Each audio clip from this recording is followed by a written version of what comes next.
Kabupaten Gianyar merupakan satu dari 9 kabupaten yang ada di Provinsi Bali, dengan luas yang mencapai 368 km persegi. Kabupaten Gianyar merupakan daerah penghasil kerajinan dengan nilai seni tinggi. Salah satu senimannya ialah Sang Nyoman Wiradharma, asal desa Bedulu, Gianyar.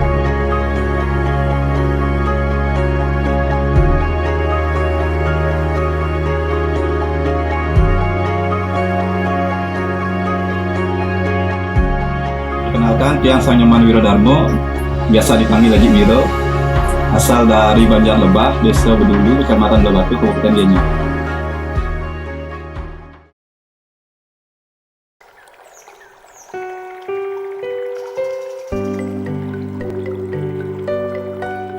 Kalau seni memahat itu belajarnya dari otodidak sih, bukan dari keturunan keluarga atau sekolah. Belajarnya dari otodidak. Untuk mengenal seni memahat itu udah dari kecil, dari kelas 5 SD jadi udah mulai belajar. Awalnya belajar sih cuma sederhana aja, bikin sesuatu yang sederhana, nggak terlalu ribet-ribet. Terus SMP makin menekuni, kemudian SMA lebih menekuni lagi, sampai akhirnya sempat bekerja di galeri selama 9 tahun. Nah, di sana lebih memahami tentang patung itu sendiri. Habis nikah, setelah di galeri baru belajar nyoba nyari gaya baru atau nyari style baru dengan belajar bikin topeng, bandel, dan barong. Nah, kalau khususnya di barong ini kendalanya paling di bahan baku biasanya. Yang paling sering sih di bahan baku. Bahan bakunya ini sulit dicari karena kayu yang dipakai kan kayu pule, dan kayu pule ini nggak tumbuh sembarangan ya. Dan nunggu kayu pule itu besar sampai bisa dipakai jadi topeng itu butuh waktu yang lama biasanya. Itu sih kendalanya biasanya kalau yang nyari di pengepul, ada yang ngepul kayu pule, cuman harganya dia yang mahal. Kalau sejauh niki sih, karena biasanya memang yang kalau menurut dia yang terbaik itu kayu pule yang nggak bisa digantikan lagi. Paling kalau bisa digantikan itu paling kalau membuat tapel kecil baru bisa pakai kayu sandat. Memang sebagian besar sih kalau dari bahan baku, kalau pembuatan topeng tradisional itu memang bagian besar banyak kan yang menggunakan pule. Tapi kalau topeng-topeng komersil yang kecil-kecil yang dijual murah itu biasanya dibuat dari kayu albizia, sarang kayu sanat. Tapi ada yang lebih bagus sebenarnya dari kayu Jepun. Cuman itu Nicole nyarinya lebih sulit lagi, karena untuk nyari kayu Jepun yang besar sampai bisa jadikan topeng itu butuh kayu yang berumur panjang dan lama gitu. Jauh niki sih kualitas kayu yang terbaik kalau untuk buat topeng niko ya kayu pule niki, karena dari besarnya juga, dari tingkat ringannya juga dia masuk. Dan memang dari dulu tetua kita lelingsir kita memakai kayu pule. Kalau dari niskala sih sejauh niki nggak begitu dirasakan ada kendala. Walaupun pernah ngayah di beberapa burung membuat tapakan baru atau susunan baru berupa barong. Paling ya kadang sempat beberapa kali dapat mimpi, ya kalau istilahnya orang Bali bilang seperti wahyu nih Kak. Wahyu untuk membuat sesuatu yang memang seperti perlawatan di pura nih Kak, aja. Ceritanya sih dari awal ada orang yang pesen topeng ke Haji, tapi emang dasar kayunya datangnya dari pura. Dari pura kebetulan ada sisa pas ayah modain di suatu daerah di daerah Ubud.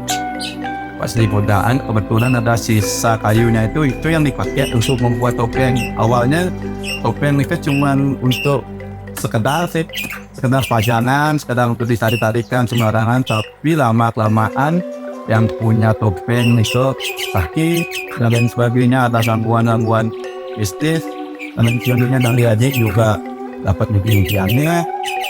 Habis itu ditanyakan ke orang pintar, orang yang lebih tahu tentang penyebab kok tiba-tiba keluarga saya kayak gini sama yang punya kapal nih Kak. Bertanya ke orang pintar, kok tiba-tiba keluarga saya kayak gini. Terus dicarilah penyebabnya, disebabkan oleh topeng itu. Karena seharusnya memang topeng itu topeng sakral, tapi ditaruh sembarang tempat karena ketidaktahuan yang punya. Ini pada hasilnya, singkat cerita Ajit bilang topeng itu diambil oleh penduduk sekitar, kemudian diupacarai lagi, dimulai upacaranya dari nol lagi, diubah lagi dari pewarnaannya, dari hiasannya ditambah lebih detail lagi, dan akhirnya disakralkan di suatu pura di daerah Ubud. Kalau bicara masalah bule nih, kalau bicara masalah turis nih, kan memang dari awalnya mereka datang ke Bali itu karena budayanya Bali, dan barong nih juga termasuk salah satu tradisi dan budaya Bali. Bukan tidak mungkin mereka tertarik untuk datang ke sini karena adanya barong nih. Dan ada juga beberapa turis yang datang ke sini buat belajar bikin topeng barong dan topeng rangda dan lain sebagainya. Ini bisa jadikan daya tarik tersendiri lah buat turis-turis yang ada di luar itu untuk datang ke Bali, khususnya ke Gianyar. Karena di Gianyar itu kan ya emang kalau dibilang di Bali salah satu center pembuatan kerajinan tangan, utamanya ukiran dari kayu. Kalau yang Haji tonjolkan sih dari utamanya barong, Haji bicara masalah barong nih. Karyanya Haji lebih ke realitasnya, lebih ke realisnya maksudnya. Lebih ke binatangnya daripada ke tradisinya, gitu. Lebih ke galaknya, itu yang Haji tonjolkan, dan kerapian juga salah satu yang Haji utamakan dari sisi pembuatan tapel ini.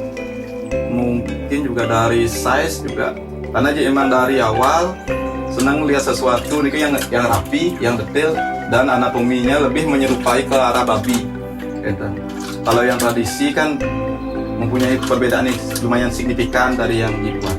Kalau Haji pribadi sih Haji nggak bisa menilai diri sendiri bahwa Haji itu pintar, Haji itu begini, Haji begitu, enggak.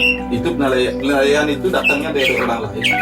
Karena apa? Karena Haji tugas dia hanya berkarya dengan fokus dan sungguh-sungguh dan sepenuh hati berkaryanya. Entah Niko dibayar mahal, entah Niko dibayar murah, entah Niko digratiskan, Haji tetap berkarya dengan sepenuh hati. Niko yang Haji tonjolkan.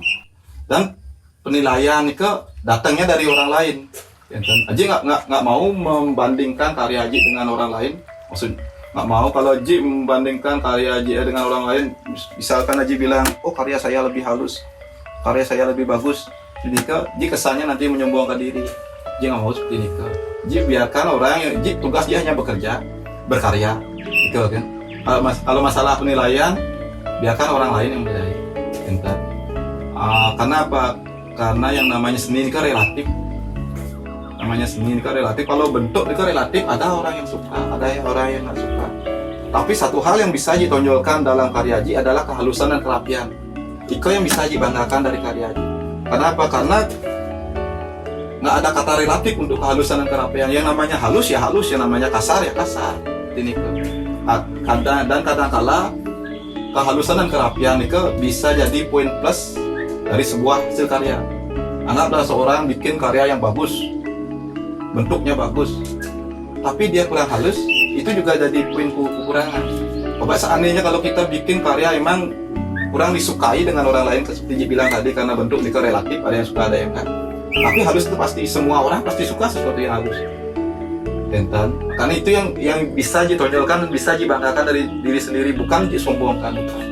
Hanya kebanggaan dari karya yang pernah dibuat.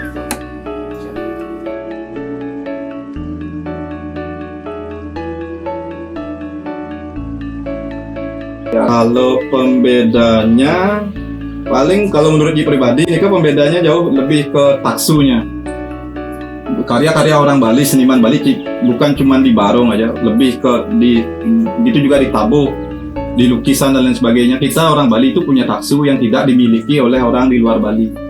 Itu yang menurut Aji yang membedakan. Walaupun karya-karya kita nggak sebagus itu, nggak sedetail itu, tapi taksunya yang ada. Itu yang kalau ada taksunya itu yang membuat barong itu kesannya jadi hidup, jadi lebih bermakna. Itu sih pembedanya kalau menurut Ji pribadi.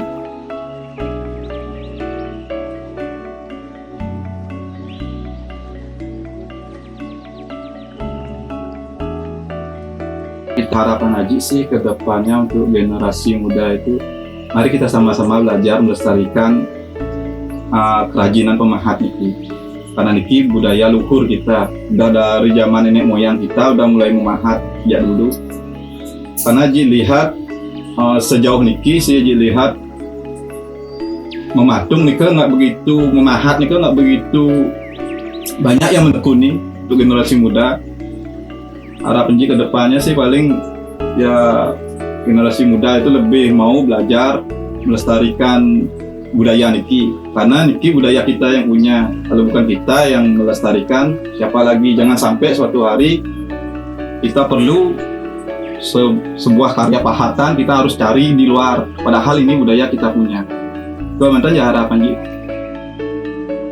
Seni memahat yang mulai ditinggalkan oleh generasi muda saat ini membuat karya pahatan di Bali menjadi semakin sulit untuk dijumpai. Melalui video dokumenter ini, mari bersama melestarikan kekayaan seni, adat, dan budaya Bali, salah satunya melalui pembuatan tapal barong.